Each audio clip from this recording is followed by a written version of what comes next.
It's InGoal Radio, the podcast presented by The Hockey Shop, source for sports Langley, thehockeyshop.com. David Hutchison, Kevin Woodley are standing by as we have a jam-packed episode today.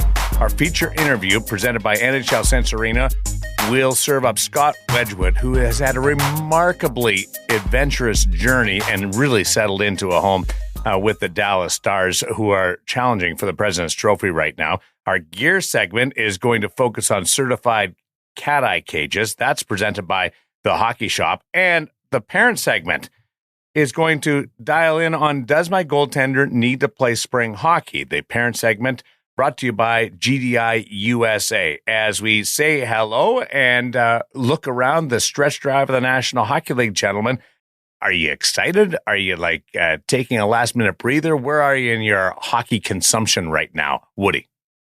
I am somewhere between excited and a little bit of dog days because we're kind of caught in between, the games matter, but you're looking ahead. You know, that little window where exactly. You're still chasing a spot in terms of where you rank, but I just wanted to start. And I know the players can't afford to be like that, although I think some of them certainly are. Some of them, frankly, have admitted to me that they are. It's human nature to lose focus on the day-to-day, especially if you haven't been in them in a while. And let me tell you, here in Vancouver, we ain't been in them in a while. At least the one they qualified, if you count it, the bubble playoff, play-in, whatever the hell it was, wasn't in Vancouver. Do you know there has not been a home playoff game in Vancouver since 2015? The year before Brock Besser was drafted. None of their core was even part of this organization the last time we had a playoff game in Vancouver. So I'm just a little jacked to cover it, to feel that energy, to sort of see that crowd. And I got to do it in Seattle last year, and it was like a breath of fresh air. I love it. And Hutch, you're in the midst of playoffs with Little Hutch, so you're getting a step up on us. I was going to say, I get that it's dog days for people in the NHL circles, guys, but NCAA is down to one and done playoff hockey right now. CHL hockey is into the playoffs, which just started this week. There's a lot of really cool stuff happening at other levels of hockey, and I'm really enjoying all of it. We have also spring hockey that we'll discuss in the parent segment. And for those that maybe have their season done already, you take a step back, maybe just get a little reflection. But if you want to stay into it, NHL Sense Arena is a good opportunity if the ice time's just not available right now because everybody is gearing in the playoffs, maybe in your same stratosphere. Absolutely. Look, whether you're playing spring hockey this year or not, and if you are, maybe you're going to be warming up before your games with a few drills in the virtual world of NHL Sense Arena, or maybe you've chosen to try something different for a few months now that your season's done, in which case Sense Arena can give you a chance to hit the ice for a few minutes every day, maybe to stay sharp, maybe just to have fun, guys. You can have fun facing NHL and PWHA shooters. You can have fun on an outdoor rink. You can have fun trying challenging hand-eye coordination drills. And you can have fun challenging your friends with some of the competitive opportunities in Sense Arena as well. So NHL Sense Arena is an awesome opportunity to keep your skills sharp this spring, this summer. I was thinking, guys, since NHL Sense Arena is so safe, they should add a mode where you're just in your beach wear, sunglasses, beach wear, virtual rink on the beach. Wouldn't it be pretty sweet? I think it'd be a whole lot of fun to try. So if you want to give Sense Arena a try, if you haven't yet, guys, head over to sensearena.com. If you've already got a headset, you can get a free trial. If you haven't, you can get it through them. Great deals on now. Use that code IGM50 and you'll save even more. I got pictures of me with the surf in the background, using Sense Arena, people riding waves in behind me. So absolutely, you can. We need to bring it into the game, I get is what you're saying. Didn't we see a college? I can't remember who it was. There was a college kid that was using Sense Arena. You mentioned the playoffs going on in NCAA hockey. We saw a college kid warming up with it ahead of his game. I saw it on social media just last week. So remember, kids, you don't have to just use it at home. It can be a very valuable tool at the rink as well. Certified cat cages coming up in our gear segment presented by The Hockey Shop. But did you guys see the article on NHL.com regarding Marc-Andre Fleury and his potential return for next year?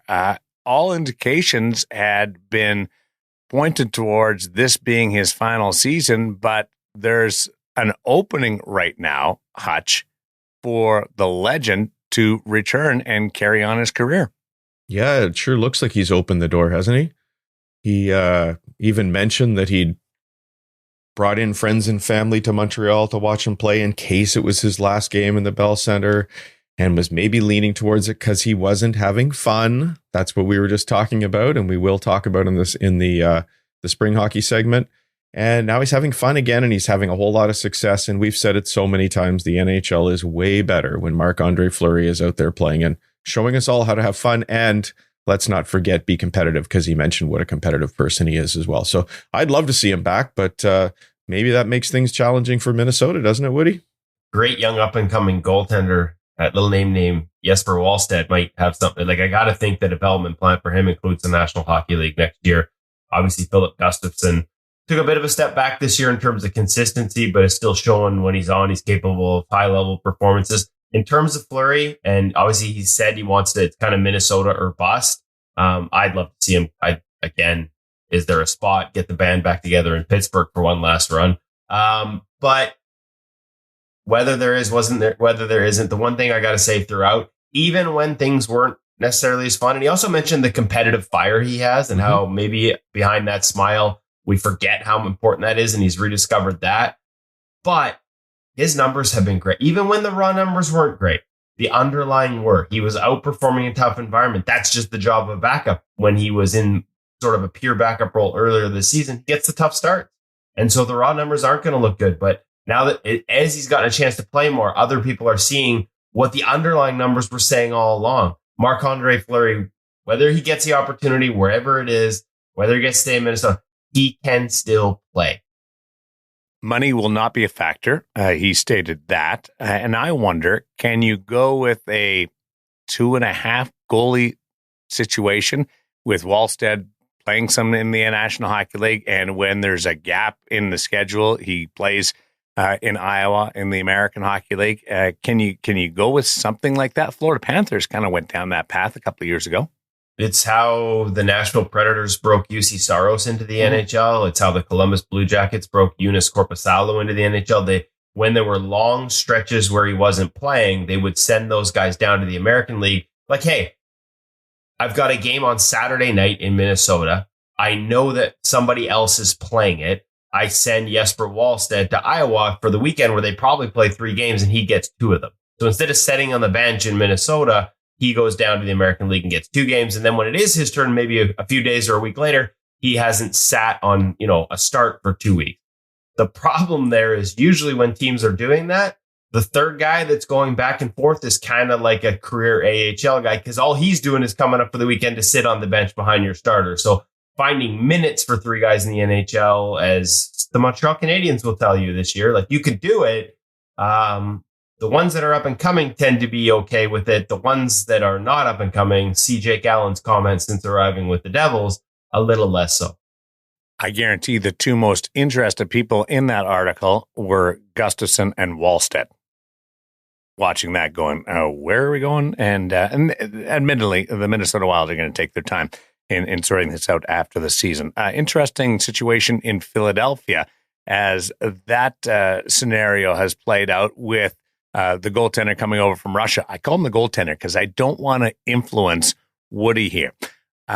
The accent on the particular syllable changes how we pronounce the Russian name. We don't know him, Ivan, very comfortably. So how do we pronounce his last name? Fedotov is what I've been told. And the reason I was told that is I was on a Philadelphia program yesterday discussing the transition from the KHL to the NHL, because the Flyers are in the middle of a playoff race. They are playing the wheels off Samuel Ersson because they don't trust the other options right now, because the other options have struggled. Listen, Philly is not a great defensive team at this point in the season. They give up a lot. It's a lot of ask. So a lot of people in Philadelphia see this. And this is interesting too, Darren, because he used to be listed at 6'8", and I've seen a lot of goalie people been like, oh, he's now the tallest goalie in the NHL. But it looks like the Flyers are listing him at 6'7". I take it he said it himself was 6'7". There you go. So not the tall, like right there with Ben it's a long flight from Russia. Like there's shrinkage there. No, it's just like everything else. It gets inflated around draft time. So anyways, not setting a new record for the tallest goalie in the NHL just yet. 6'7", which I believe is the same as Ben Bishop. And who else is 6'7" right now in the league? Anyways. Not in the league, but was in the league in Edmonton. Mr. Koskinen. Mm-hmm. Mikko. Yeah. So anyways, Fedotov is how you pronounce it. And for everyone in Philadelphia that's like, just throw him in like today, basically, as we record this against the Connor Bedard Chicago Blackhawks. KHL hockey for a goaltender compared to the NHL is almost a different sport. How so? None of the traffic, none of the funneling of pucks to the net. It is all pass, dust it off from a wide open look in the slot and pass it again. I know the game's changed. It's evolved over in Russia, and we've become an East-West league. And you can certainly go to Russia and work on things in terms of patience and skating and edge work and not committing early on all that passing that will benefit you coming back here. But the adjustment period in terms of the traffic and how direct and fast everything is, not to mention rink size and how quickly plays get on top of you. Not many do it at the snap of a fingers mid-season. He just arrived. I don't even know. You saw that with the Bauer pads and the True gloves. There was some talk that he was wearing True gloves. The pictures I saw were Bauer gloves when he was overseas. Some talk he was already wearing True gloves. But my understanding from someone in Philly is those weren't even his gloves. None of his equipment that he was wearing in Russia would have gone through through NHL offices yet for approval. That would all need to happen. Like, you don't just come from Russia midseason and pop into the net the next day. Maybe he does, and maybe he surprises us all, and he's the exception to the rule. But Igor Shesterkin was half a season in the American League. Ilya Sorokin went straight to the NHL, but people forget he was not allowed to play in the bubble, but it was around the team for the entire bubble experience the year before his debut, then had an entire training camp, and then admitted it took him 2 weeks to get comfortable with the pace before he started playing like himself. So to expect this kid, I just think in Philly, they're like, throw him in.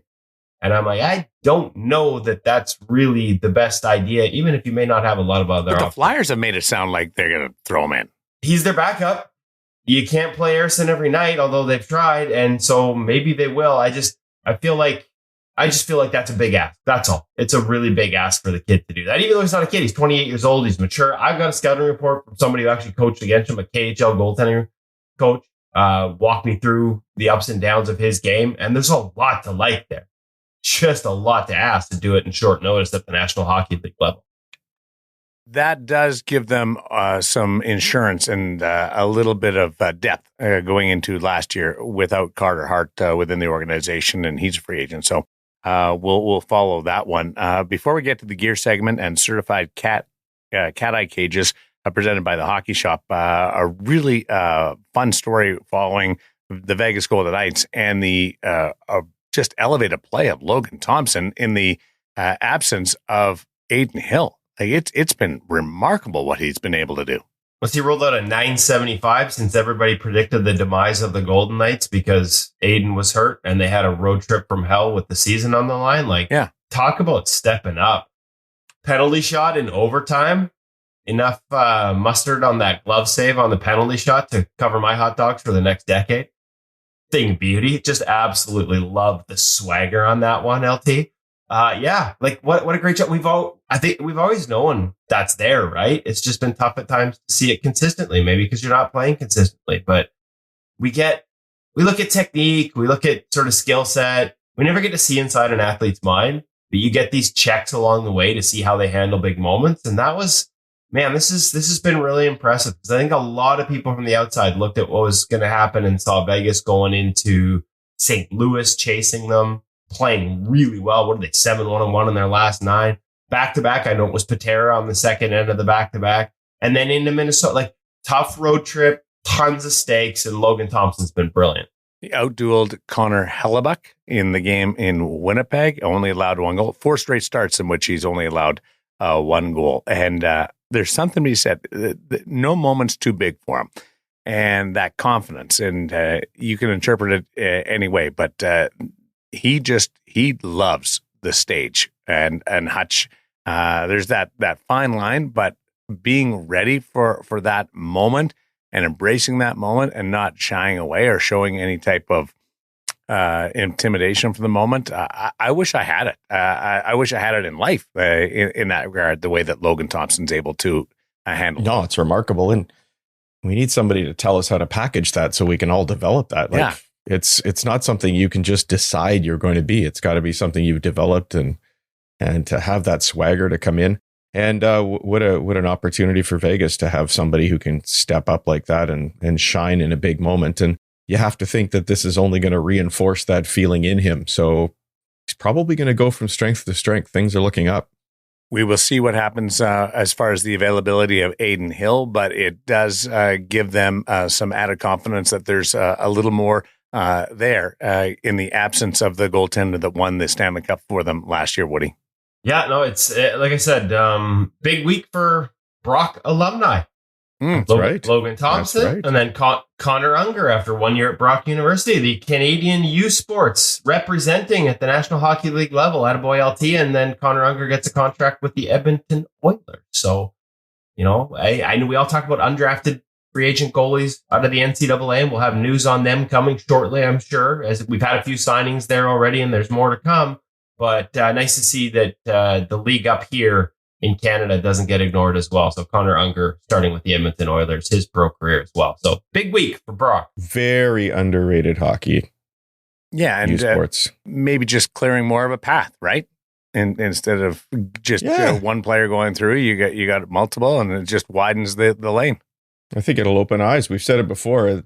You can come out of Europe at 24, 25 years old and get a boatload of opportunities. But if you come out of U Sports at 24, 25, people have decided that you're washed up. So I'm glad that's opening. The irony there is we're seeing the opportunities present in the National Hockey League. There were pro opportunities all along for kids coming out of U Sports. They just ironically were in Europe most of the time. Yeah, that's right. We've got our feature interview talking to Scott Wedgwood. That brought to you by Sense Arena. But let's get out to our gear segment. Certified cat ages. Let's get over to our gear. Say. I can't say that. Certified cat eye cages. Brought to you by The Hockey Shop. Source for sports, Langley, thehockeyshop.com. I don't know why I'm bumbling and stumbling over that today. Because you're in America where you don't require a certified cat eye cage. You just get to throw on the OG certified. So it like your body physically rejects the concept of a certified type of restriction. I'm not going to do it. Exactly. Now, listen, they've come a long way, Darren, which is one of the reasons we wanted to revisit it. We Cam, and I'm going to let him talk about this. There's a goalie coach there that's looking for a specific type from all his students. He wants them in this. He thinks it improves their vision. So we decided it was time to talk about it, to let goalies know, and goalie parents in particular know that there are other options up in Canada other than the straight bar. For those of us that are in beer league, we go down to the real cat eye, even if we're not supposed to. But maybe you've got a beer league where they're a little more restrictive, where they actually check to see if your equipment is properly certified. We've got some options for you today at the Hockey Shop. Let's let Cam walk us through them.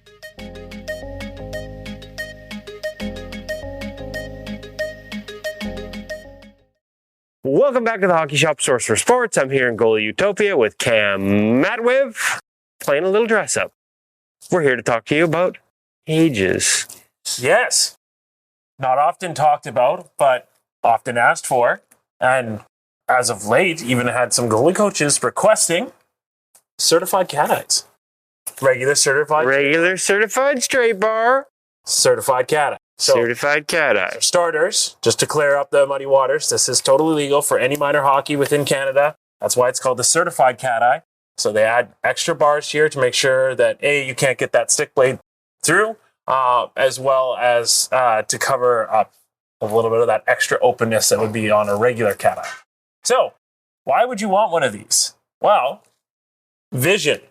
So as you can see, Kevin's eyes. I can see him poking me in the eye. So it's your straight ahead vision. That's what we're talking about here. So as you're looking and following that puck, there's less bars in your face, in your eyes, cutting off your sight lines. We don't want that. So that's why they've created that opening.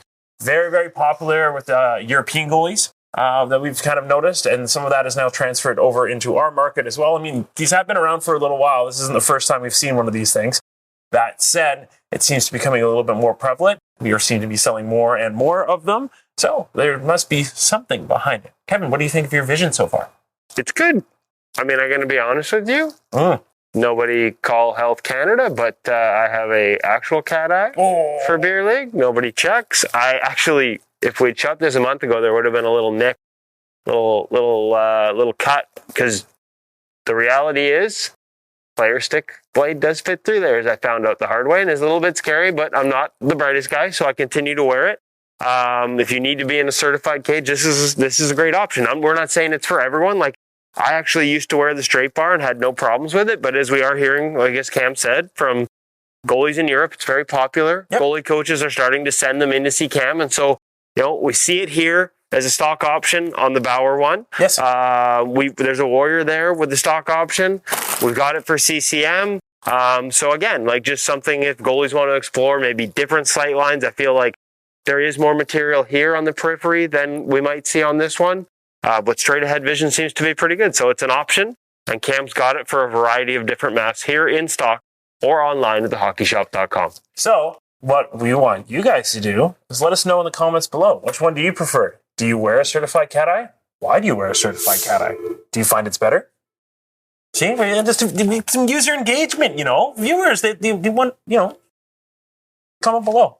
You can ask me more questions about this at 604-589-8299 or 1-800-567-7790, or you can check the cages out at thehockeyshop.com. Somebody was just calling you. Yes, about a certified cat eye cage. Hello? Go get the phone, Cam.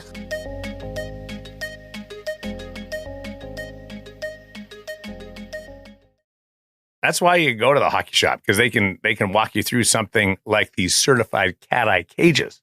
You know why else you go to the hockey shop? Because they got sales. Spring break sale is on right now. You also go there for the new gear, and we've rolled out a bunch of it in recent weeks.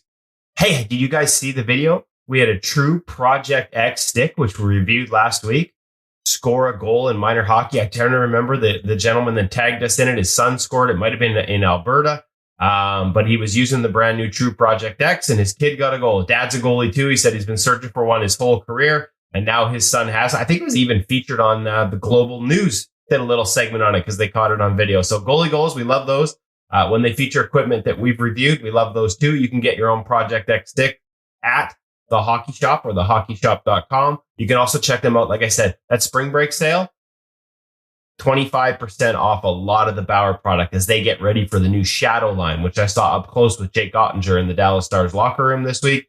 It's on its way. You can already go on the customizer and order it. And so Cam's got the old stuff, the stuff it replaces on clearance, 25% off. Also includes like chest, pants, all kinds of equipment from Bauer on 25% off as part of the spring break sale at the Hockey Shop and thehockeyshop.com.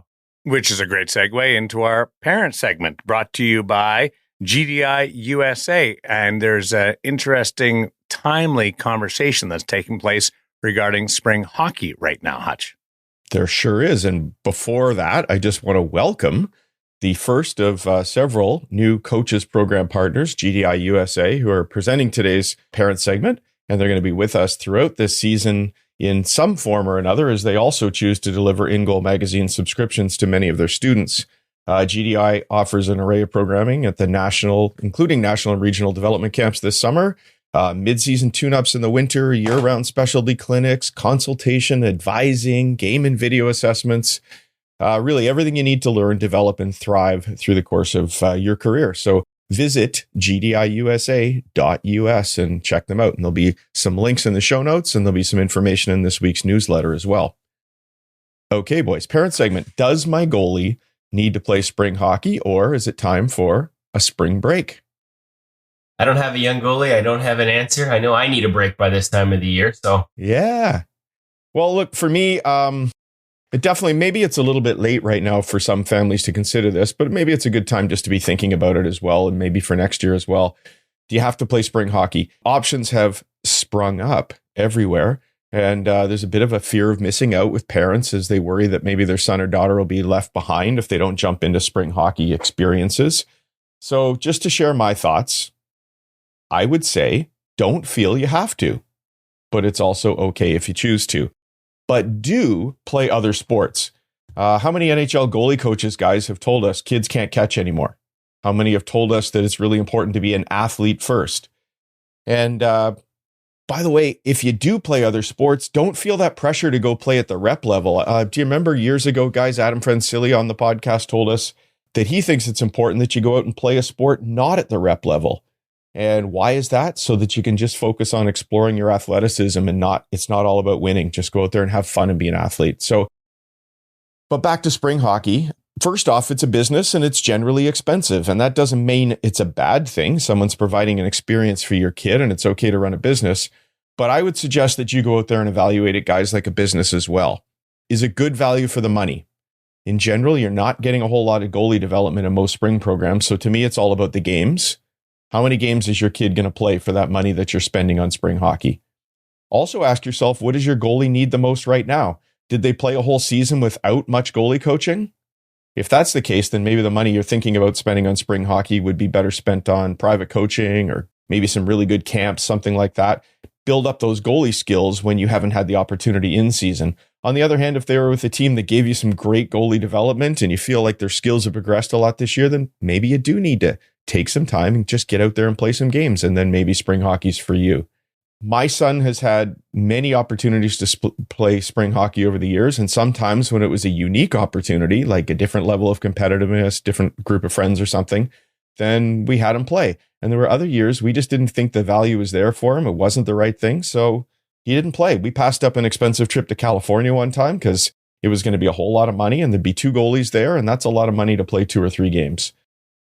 One year when he was really young, and this is a big caution, parents, you could see he was burning out. You could see he was not happy at the rink.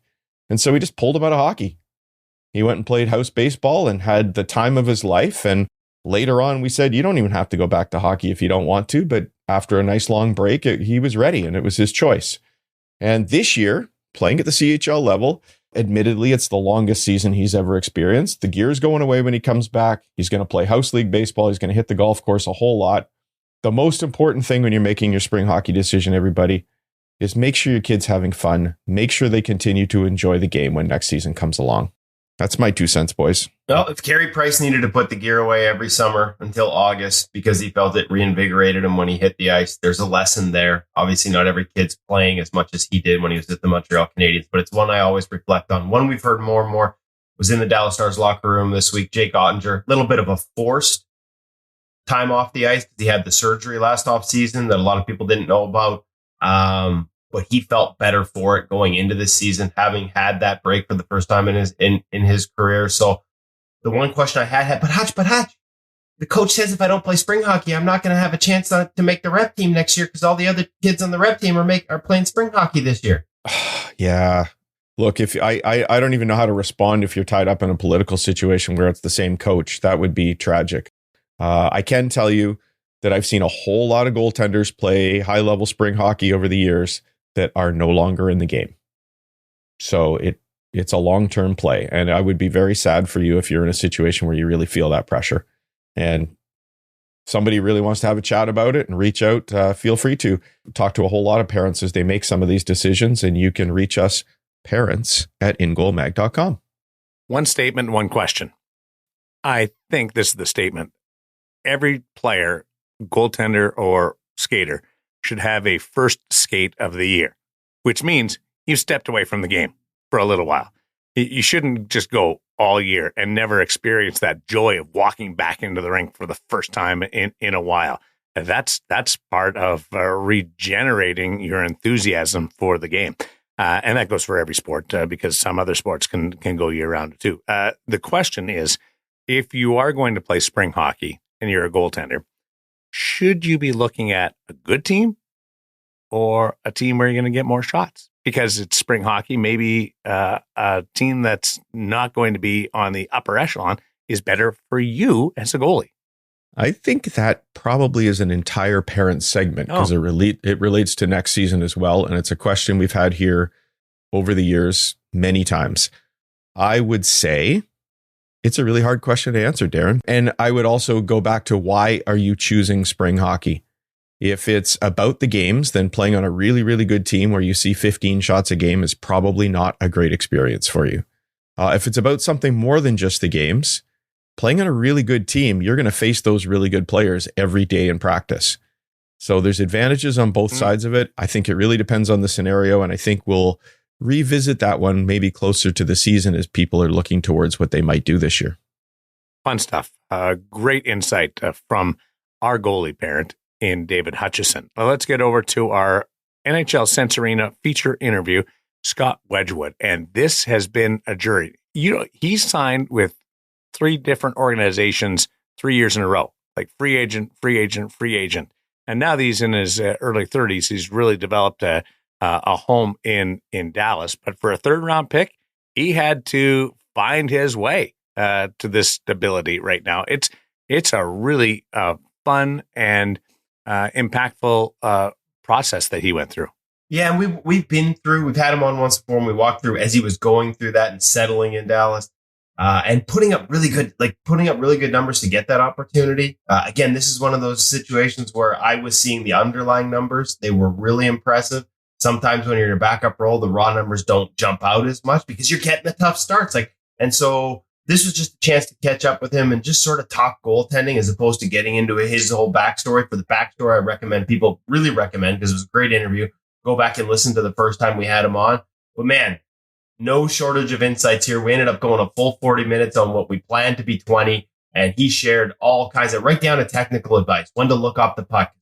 Do you do it as well or as often as Scott Wedgwood, a guy who relies on, sort of his athleticism as well as technique? Like, he's not the biggest goalie. We got into his relationship with Jake Oettinger because they are different goalies, how they play off each other. Some mindset stuff, some incredible hydration tips from him.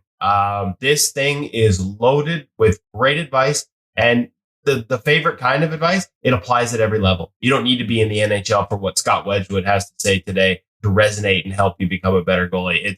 He's a beauty. He's a new dad. We get into that. Just a really fun interview, and so happy that Scott made the time on this road trip to reconnect with us.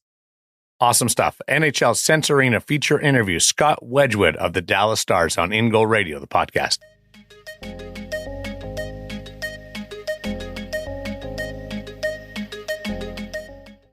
Really excited to welcome back to the InGoal Radio podcast, the guy that I always enjoy catching up with anytime the Dallas Stars are coming through town. And this weekend was no different. Scott Wedgwood of the Dallas Stars, new dad, Scott Wedgwood of the Dallas Stars. Scott, how are you?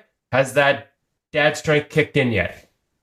That was the first thing I asked when I left the hospital. Like, when should I expect this? But no, I'm doing good. Obviously, tough. We got mom and baby home 3 days after the baby was born via C-section. Then I took off for a 7-day road trip. So one more game against the Kraken tomorrow, and then we land late Sunday morning. But excited to get back to them. It's been an interesting, obviously, week, and super excited and emotional with all the things going on. But really good support system, real good family. Everyone's obviously eager to meet her, and it's been something we've been obviously hoping for and looking forward to all year. So it's here. It's been a whirlwind.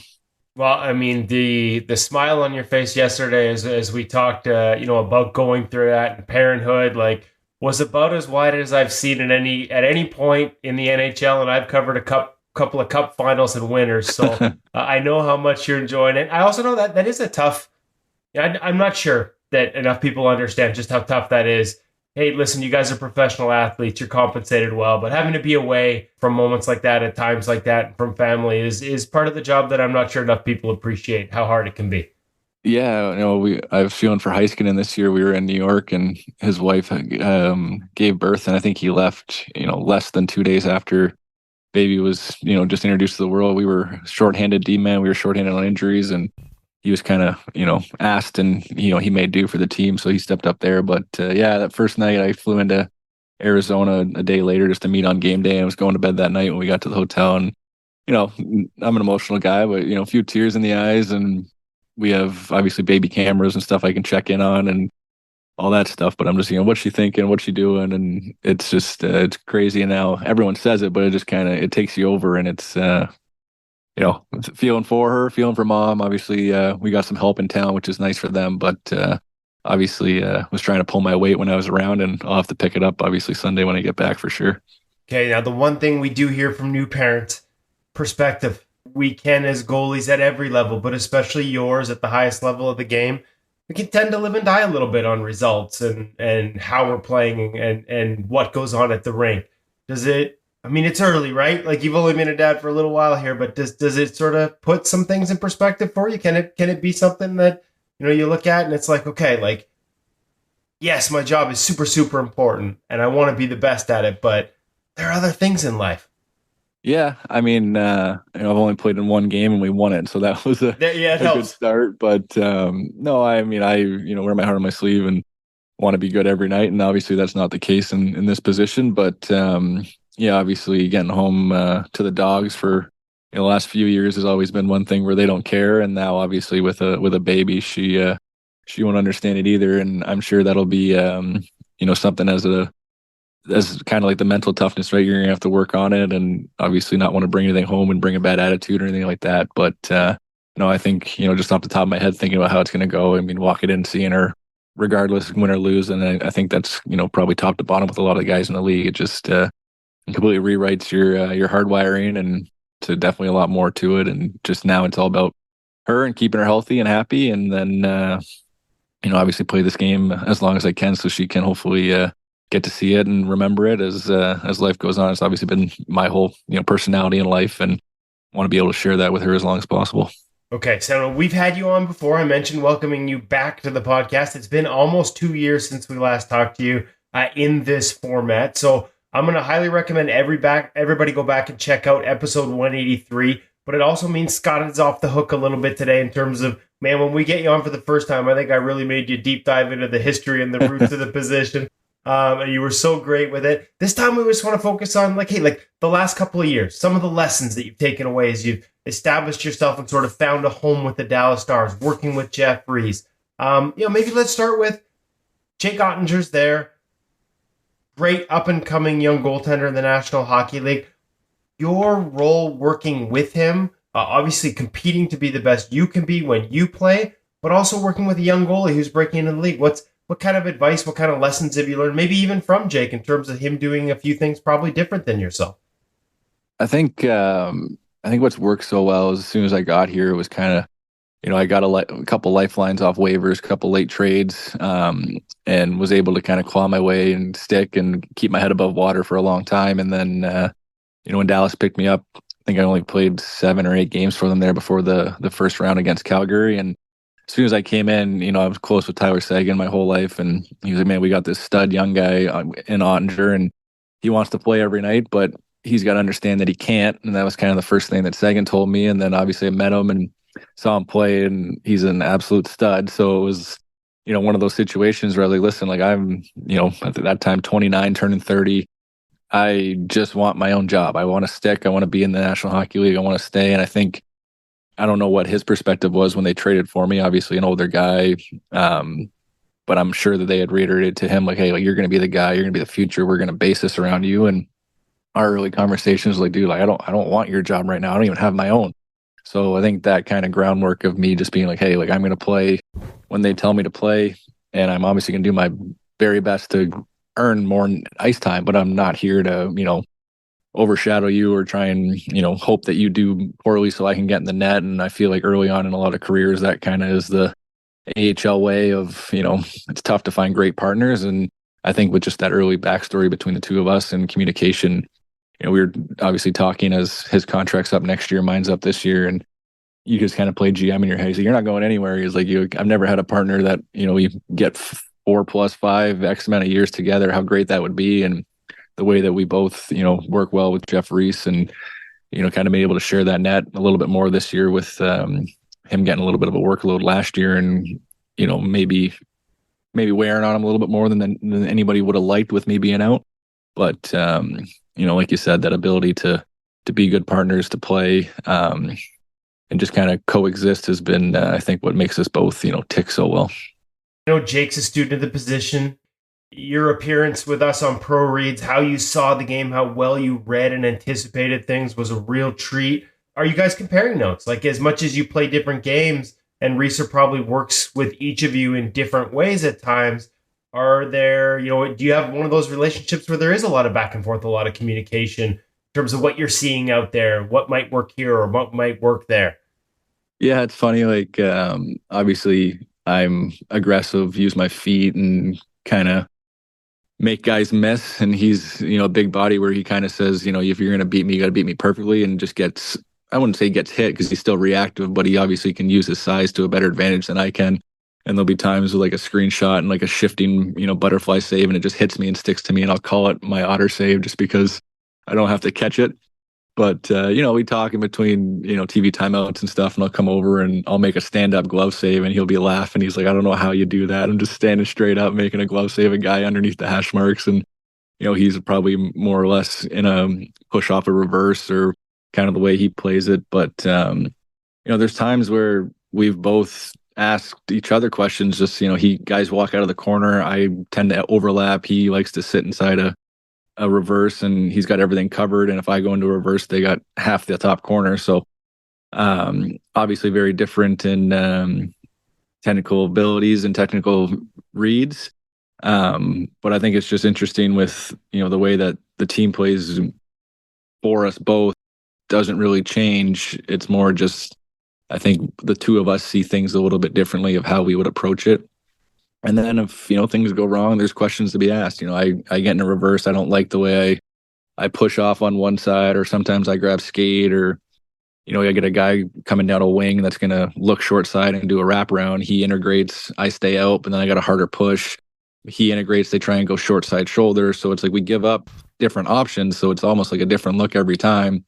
And then when we're rotating in drills, like it's almost like confusing for the players because you're going to have just completely different looks. And then obviously they're going to face different goalies. But I think there's a good back and forth just in the fact that we play the game so differently. It's almost like, would I benefit from that, or would he benefit from this? And we try it. I mean, that's the nice thing about having almost two different ways of being played. It's times where he likes to be aggressive and try what I do and just get hit. And then there's other times where I want to sit back and try and use size and see if I can, be a little bit better at just kind of taking away angles and not having to force myself to feel like I have to get everything so clean.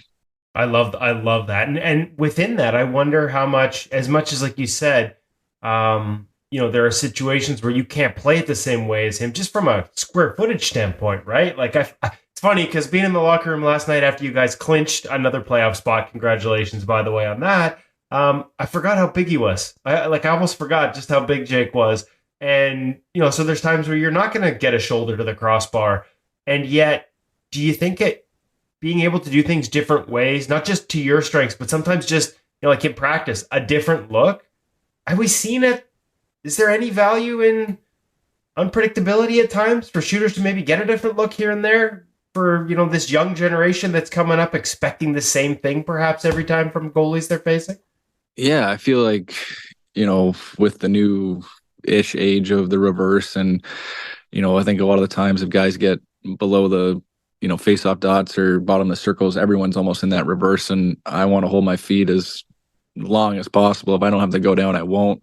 Might tick some players off in practice, but if they're not scoring, they can't complain. So, but I'll never not work. It's not an antidote to laziness or anything. It's just if you're going to beat me anywhere and it's going to be 5-hole and you're not shooting 5-hole, why would I go down? And right. my coverage has to be that with my size. And this year I've actually had a few. I mean, they're just knucklers or floating shots. I remember Winnipeg, like a fadeaway that just went through a screen, went over me, and I'm at the top of my crease and on my knees, and it floats in. LA a couple weeks ago off a draw, fadeaway through a screen, tips my shoulder and goes in. And it's just, I'm looking at Jake. I'm like, I have to go down because it's through a screen. But I'm like, if I'm 6'5", that's hitting me in the collarbone. Like, it's just, there's times where it just feels like, I love to use my feet and as much as I can, but it doesn't work as much as I would like because you still have to play the game, and I like to be athletic as possible. And some of those are just hard to track. But no, I think, obviously with me being a little bit more, I don't know if you still can call it old school or hybrid would probably be a better, usage of it.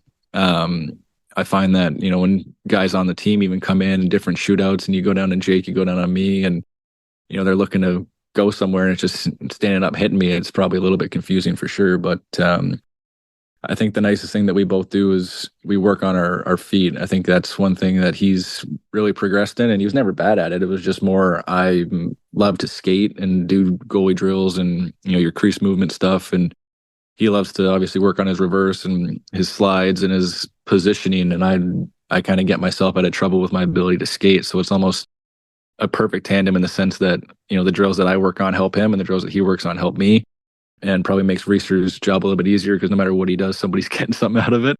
But I think that's, what the trio we have is why it works so well. It's a pretty even keeled mentally between all three of us, and we all want to get better. And, like any tandem, you want guys to go in the net, you want to be successful. And, with our team clinching a playoff berth and the wins we have, it might be a down year on what they call the number side of it, but I don't think anybody in the league is going to complain when your team's, a point out of the president's race. And regardless if we both have a close to 3 goals against average, it's a team sport and we're finding ways to win. If we have to give up 3 and a 900 every night to be top of the league and a threat, I don't think anyone inside the hockey world is going to care, except for some of the comment section coaches I find out there that like to look at numbers and no context.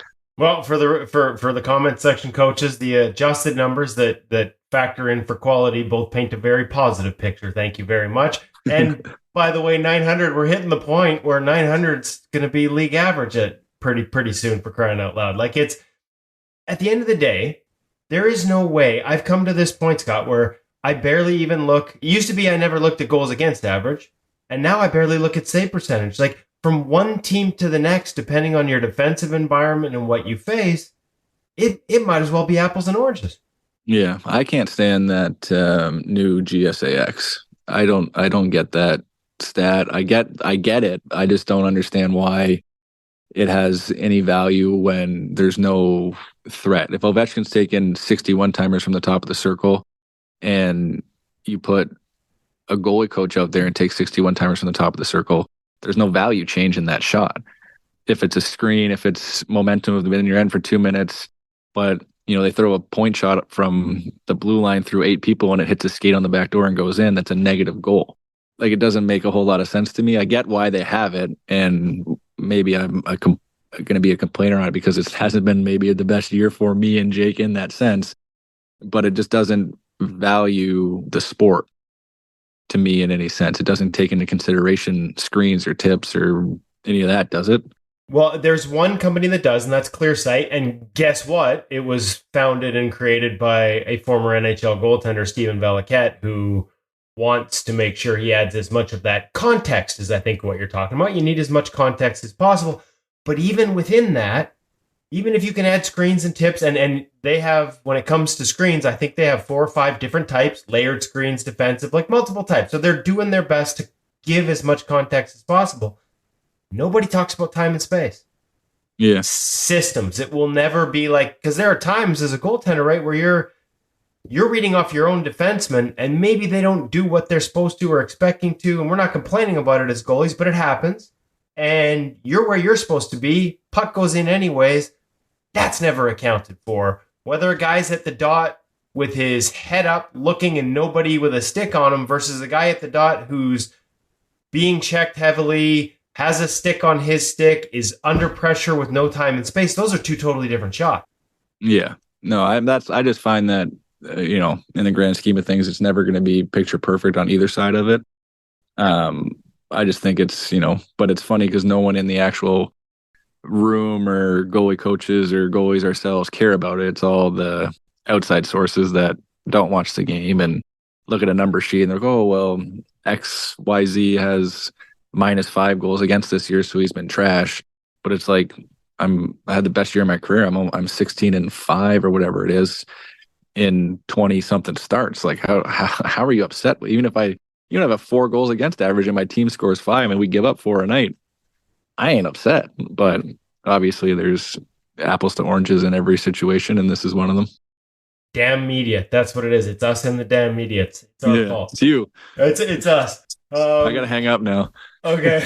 Well, hey, but you know what? The irony is that's why we started pro reads. That's why That's why we started that in part, because one was, what it's become is this great tool for young kids to see how much information you guys process in real time when you make these decisions, when you read and anticipate the game. And it's been remarkable. Like I said, I can't thank you enough for doing a segment with us. We'll have to get you back on again one of these days, although I'm already getting you for enough time today. But also because we would see the internet goalie coaches, that crowd criticize decisions, like to do a reverse or to not do a reverse and I always felt like until you've actually talked to the goalie about what he was thinking and what that process was like, you just can't judge.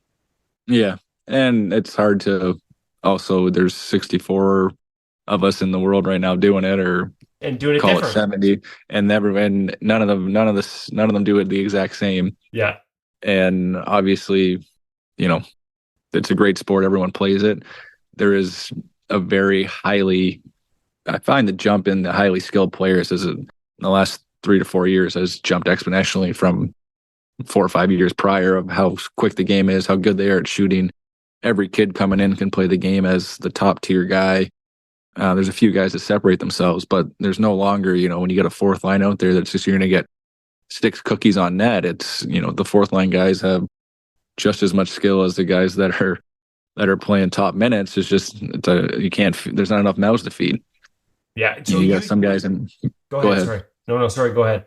I was just gonna say, there's guys in practice that are on our, fourth line or even extras and stuff. And they come in, they wire the puck. You're like, how do you not have 30 goals?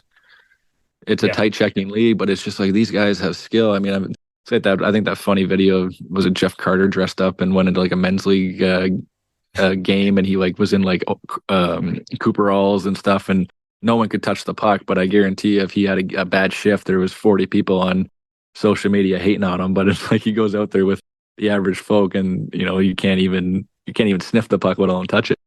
So facing that and that rapid rise in skill, and the other thing I do like to go back to the save percentage conversation, they're not wasting any of those opportunities. Like there's never been more skill in the NHL lines 1 through 6, and defensively, like you've got players like that on Dallas, like incredible offensive defensemen all around the league. You got a bunch there in Dallas, but they're not just throwing pucks at net without purpose. Like there's so shot totals are going down, but the percentage of those shots you guys face as goalies, the quality of them as a percentage of total shots, it's getting harder. Is I guess what I'm trying to say. I mean, they're like, take an example of that Vancouver team last night that Otter played. Like you play them, I don't know if they've ever gotten over. I don't know what they have, but I don't feel like they've gotten over 30 shots on us in a long time. And there's times when they have 18, but they score 4, and you're like, oh, like you look at it like, shit, I had a terrible night. But you're like, maybe if you saw it that way, but like I actually had a great night. They had 18 shots, but 13 of them could have went in because they just look off. Grade A, guy's going to pull the trigger. Nope, I'm going to hit the next layer. I'm going to pull the trigger. No, he goes back to the other guy on a weak side shot. And you're like, they could have shot 3 times in that one situation, but they looked off until it's an absolute grade A plus until they take it. And then you get other teams, Carolina slings the puck to the net. And they're like, oh, well, you got 35 shots. Like, yeah, but 28 of those could have been off someone's shin pad and in because they just sling it through traffic. Yeah. And it's a hard night and they don't stop. They're firing it like they're hoping for that, right? They're throwing it off a shin pad for a reason because there's not many times you're beating goalies clean anymore. And there's just different ways to go about it. There's a shot quantity team, and then there's a shot quality team. And there's not a lot that really sit in the middle and just, give you 8 dump-ins from the red line anymore where you can just pad the numbers. No, that's just in beer league. And I usually let a couple of those in anyways. So what are those conversations like? You talked about, like the people judging goals and stuff and looking at, what are they like when you're watching with Reeser? Like, give me a little quick glimpse into how a video session might work the following day when you're breaking down a goal, when you are breaking down how you played, on nights where maybe the math doesn't look as good as you felt. I think Reeser does an unbelievable job at just being, an advocate for his guys. I don't know if, and I've heard it from other people and coaches in the room. They're like, I don't think you guys understand how hard he fights for, shot clocks and, obviously advantages for us or, in harder conversations of how well we're doing. Yeah. And he reiterates that in video. So, I mean, he doesn't usually like to show the goals, but I've kind of gotten him to showing the goals because I like to break it down.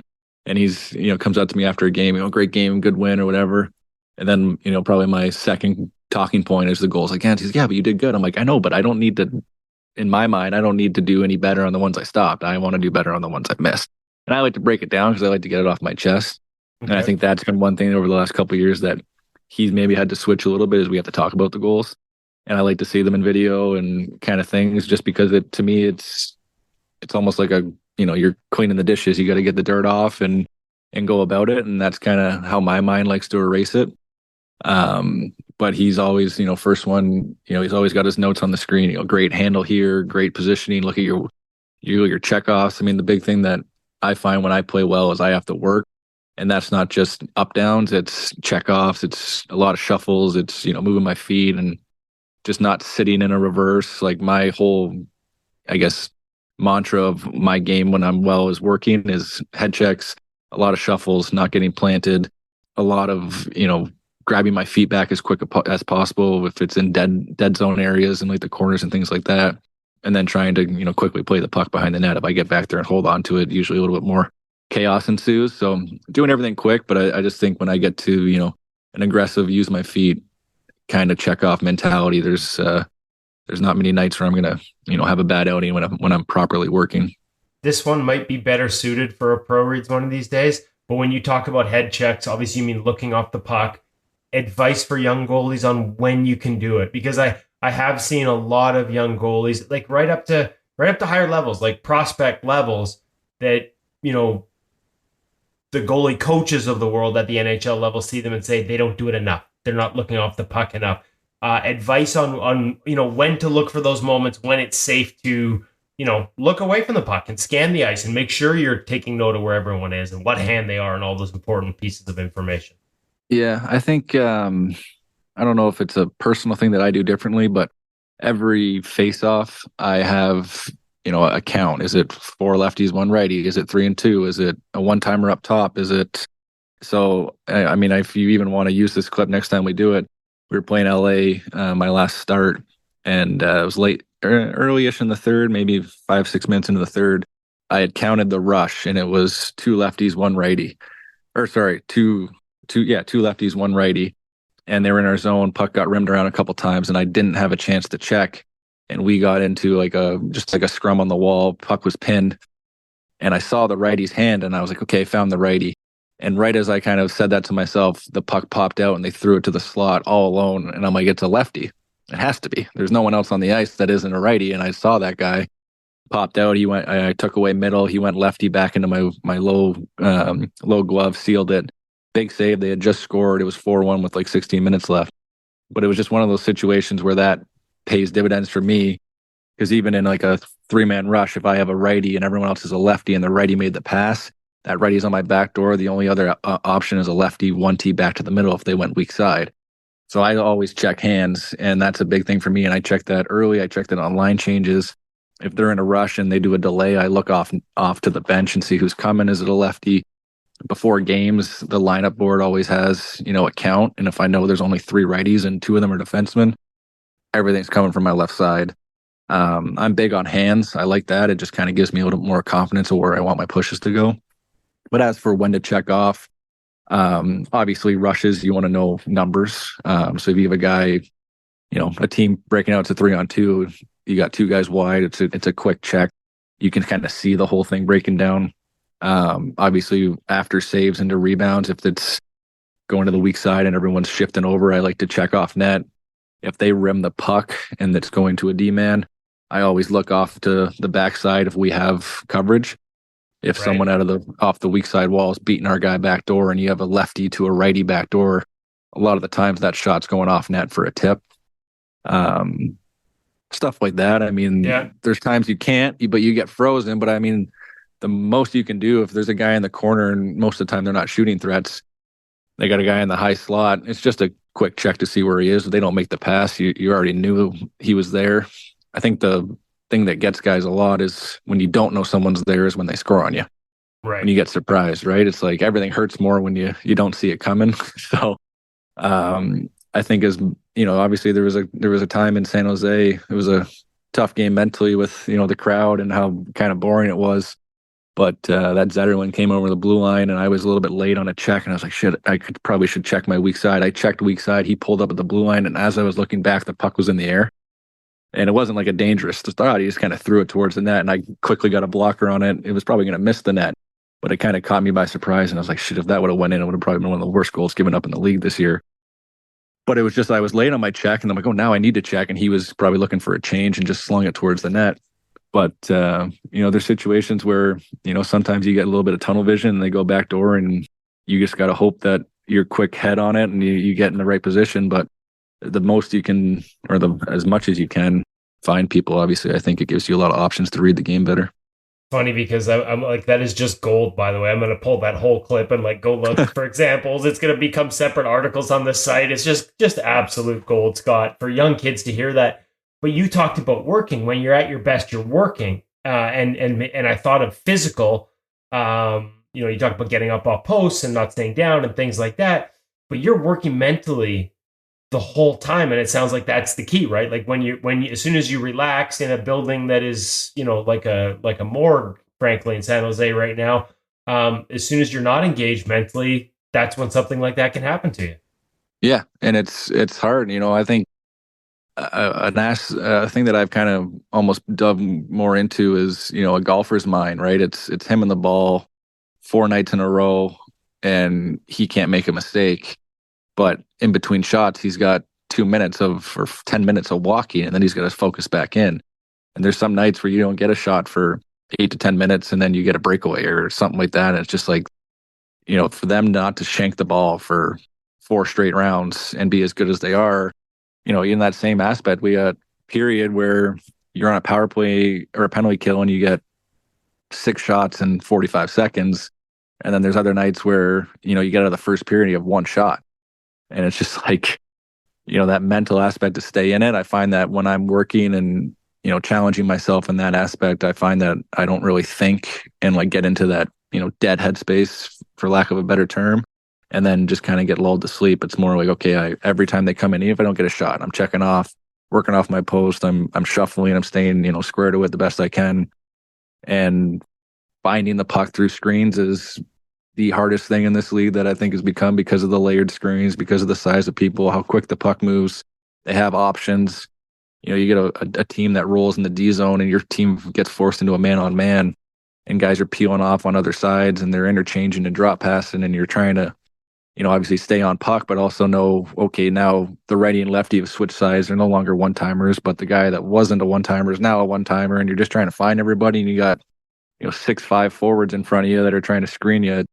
It's work, and I don't think that gets enough credit for how good some of us are at finding pucks through screens and keeping your positioning with how much it gets rolled around and moved around. But I think that golfer mind is also something that might actually like kind of, I guess, reiterate to us with just them having to step out and step in every time that they have to take a shot.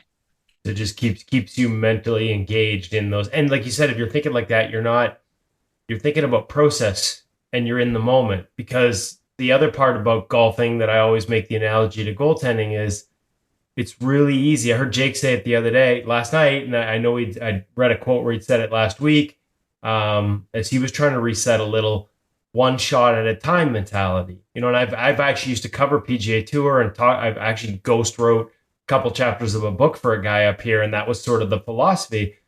And it's so easy to say, man, like next shot mentality, 1 shot, like focus is so easy to say, but it's so hard to do. But by focusing on all the other little things that lead up to it, it sounds like that's part of keeping you engaged for when that next shot does come. Yeah, no, I mean, it's, a lot of guys visualize. I do, but not as in depth as, some of the stuff I've seen and heard people talk about and things like that. But it's obviously, one of those things where you have to find a way to not get lulled to sleep by a boring game or a boring atmosphere. And so it kind of makes me go back to, Marty Brodeur and the swarm defense and the trap and getting 17 shots a night and only giving up 2 and staying engaged. I know he played the puck a ton to he probably had more fun playing the puck than he did stopping it. But, just how those guys got through it, where, you see most guys excel with more work. Just because it's your rhythm's there, you're up, down. We've played goalies this year that have, used that goalie term against us, and it's the best game you see them play, but then you play them again, you don't get as much work, and it's like, oh, well, we've dominated them today and you dominated us. And I've done it to teams. I played Edmonton early this year and they put up 59 or something, and it's one of the funnest games to play in because you're like, I'm just constantly working. I don't got to wait for anything. Where I get into San Jose the other night and it's 12 shots through 40 minutes, and you're just like, can you shoot on me? Like, I want the puck, actually. Give me one, please. Yeah. So, but no, I mean, it's every night's different, and that's the challenge of this league, to be consistent in all different formats is it's definitely a challenge. Well, I love it.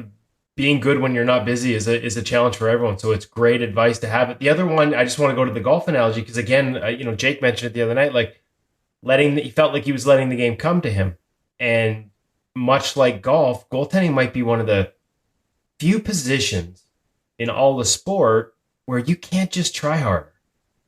Is that would you agree with that? And is that something that you've had to learn to manage too? Because you can't just go out there. You can work harder in practice. You can do like that. But once a game starts, you can't chase it. You can't be like a forward who's having a tough night and just decide to go throw a big hit to get themselves into it. Like, yeah, like how do you find that balance?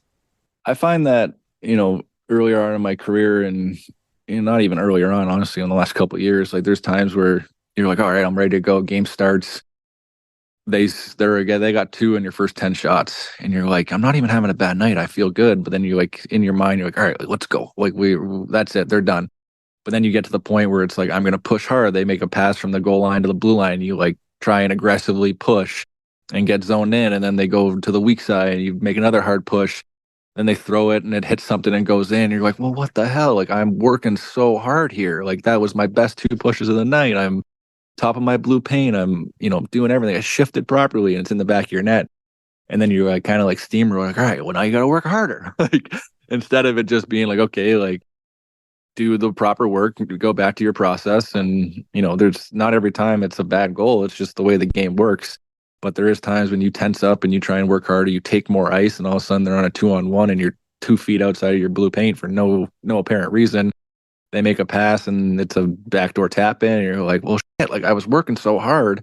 But like we said, the harder you work, sometimes it's not like you got to chop wood faster. It's, you just got to wait for it and continue the process and work in the whatever game plan that you've come up with to have a good night. And that's another hard battle. But I think, like I said earlier, if I can do the things that I've set out for me to do to succeed with that, working mentality and head checks and proper positioning, and, I work hard. I sweat, I think, just as much as anybody. I think me and what I've heard from Bobrovsky might lead the league in sweat rate losing. But how much you dropping?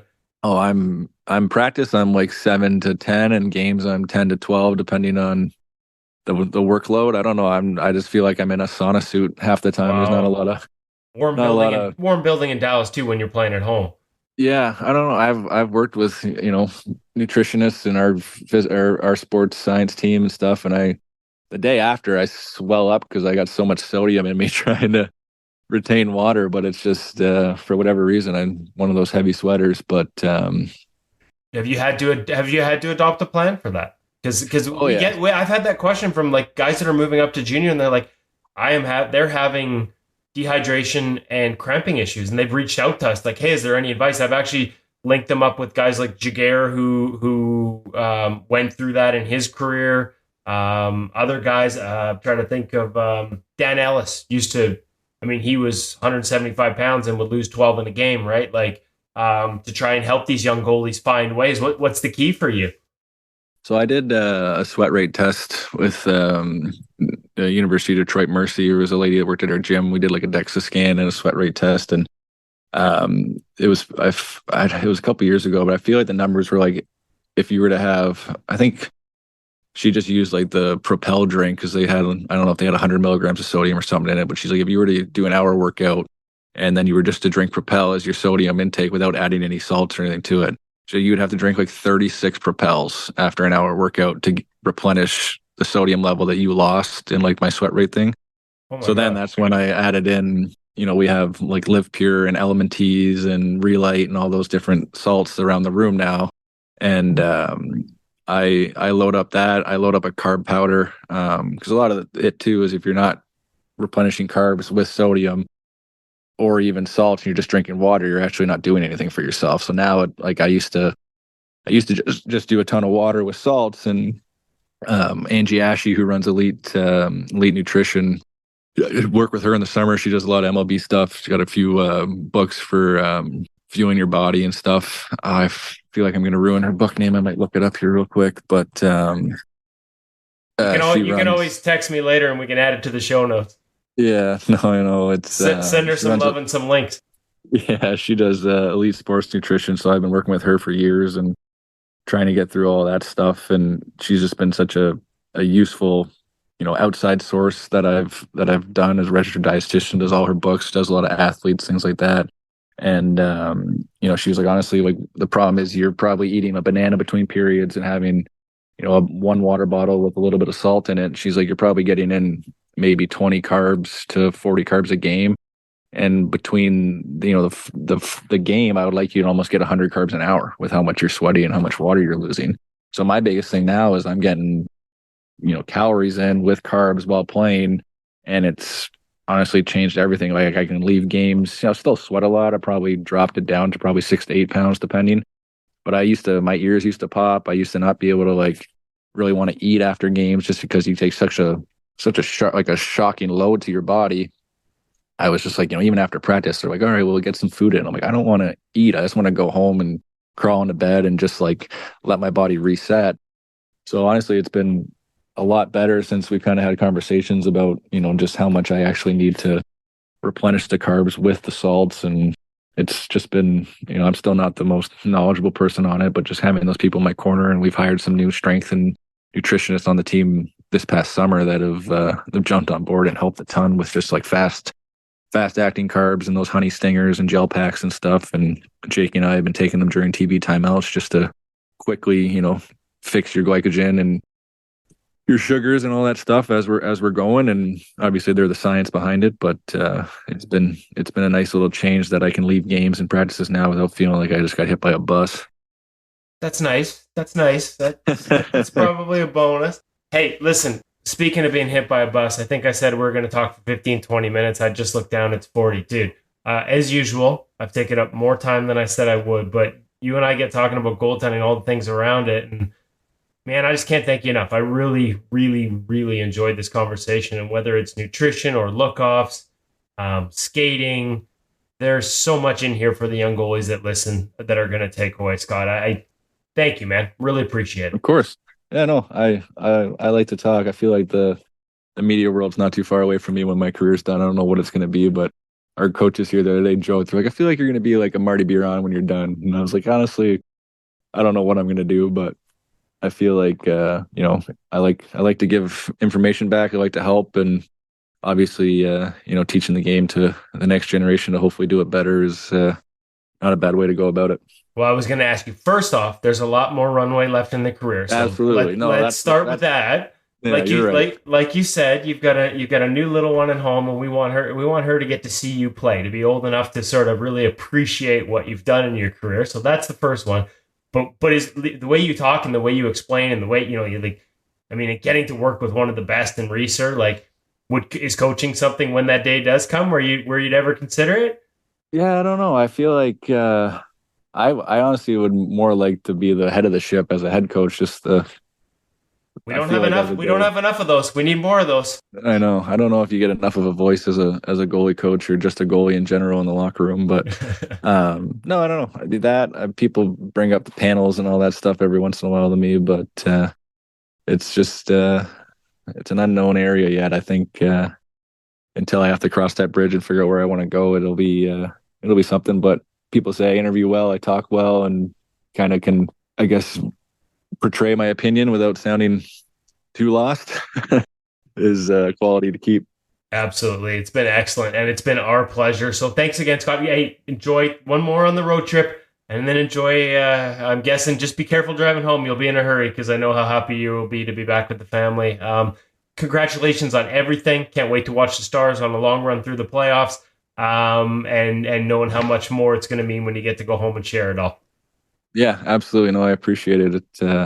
Get some of those videos and check-offs, and we'll talk about it. I think that EBUG of ours, Chris Dudo, posted one the other day on Instagram. He was like, count the check-offs, and someone's like, I counted 23 in like a minute clip or something. I got to go look at it.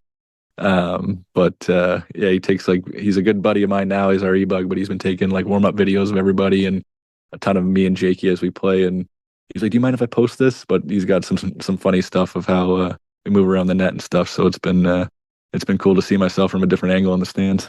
Sounds like something else we got to put in the show notes. I love it. Yeah, no kidding.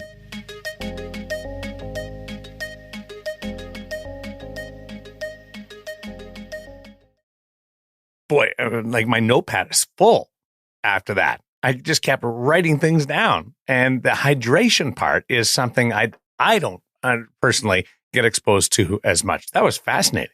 Yeah, I can't believe, like, Scott's not the biggest dude, so for him to lose that much in water on a not just like game basis, but even daily basis. So obviously he needed to come up with a plan. And as I mentioned to him in the interview, we get questions every once in a while from parents or young goalies, especially as they hit the junior age, really struggling and looking for hydration tips. We've reached out to guys like Dan Ellis. I've actually connected one of the goalies that struggled with Dan Ellis at one point to help him with nutrition and sort of hydration tips. And the ones there that Scott shared are excellent. And in the NHL, it also depends on where you're playing, because there's humid arenas or humid parts of the country, and that can really exacerbate that issue. I love his glove position, and I love Scott Wedgwood's feet. I know right away, like without even looking at gear or anything, but I can just see one save out of the corner of my eye. I'm like, that's Scott Wedgwood.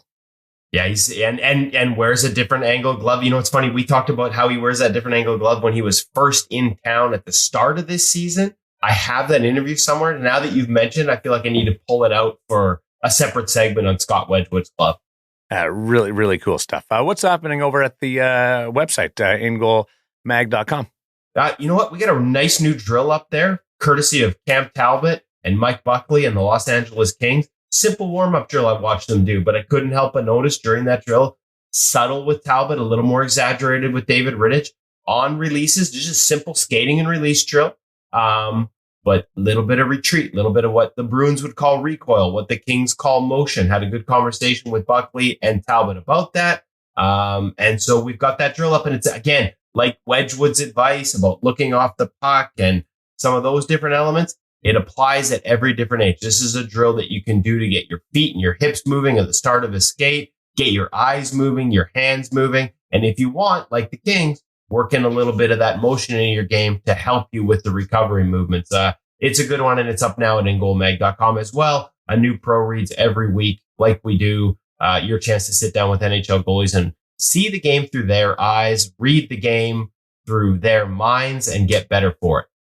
Hey, Hutch, how do you stop too much retreat or too much backflow? Can you ask Little Hutch if he can forward that onto the people in the organization? Because I just have a tendency, even on a static drill, just to fall back a little bit. I need to be more aggressive. I think that for me, that always came back to, we talk about the little slogans that guys put in their blocker, on their stick, something to remind them. For me, it's a mindset thing. I always had a couple of words in my head that would remind me of something like that. One was like relaxed and aggressive, two things that are a little opposed, nice. But the aggression for me talked about positional.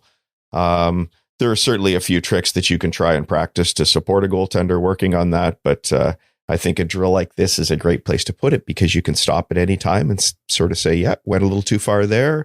Control the situation. I think simplicity in a drill like this one is so important. As young coaches, we feel like we have to reinvent the wheel or impress somebody with all the different elements that are involved in a drill. And then you get to the National Hockey League level and you see how many of these drills are so simple. And I think there's a reason for that. And I think it really applies for the young goaltenders and the young coaches as well. And in terms of that drift, recoil, motion, different people call it different things. They call it a teeter in Nashville. I do have some advice on how not to do it too much, Darren. It comes directly from Cam Talbot, and we'll share that with the rest of our audience in a future episode. I cannot wait for that. See, that's the best part about doing the podcast with you guys. I can ask these questions anytime with you guys. I got a direct link. I don't have to email. How do we get in touch with people? How do people get in touch with us? Info@ingoalmag.com, and we can answer your questions in general. As we said before, if it's parent specific, parents@ingoalmag.com, but either way, you'll get to us, and we'd be happy to have a conversation. We always love hearing from you. Or I just fire the questions at the end of the podcast. Hey, I got one more thought. I got one more of that. You guys have a great week. We're on the stretch drive to the National Hockey League playoffs coming up in less than 3 weeks. And the CHL, the NCAA, a whole bunch of major Tier 2. It's all happening right now as we enjoy the wonderful world of goaltending. Have a good one, guys. Thanks, Darren.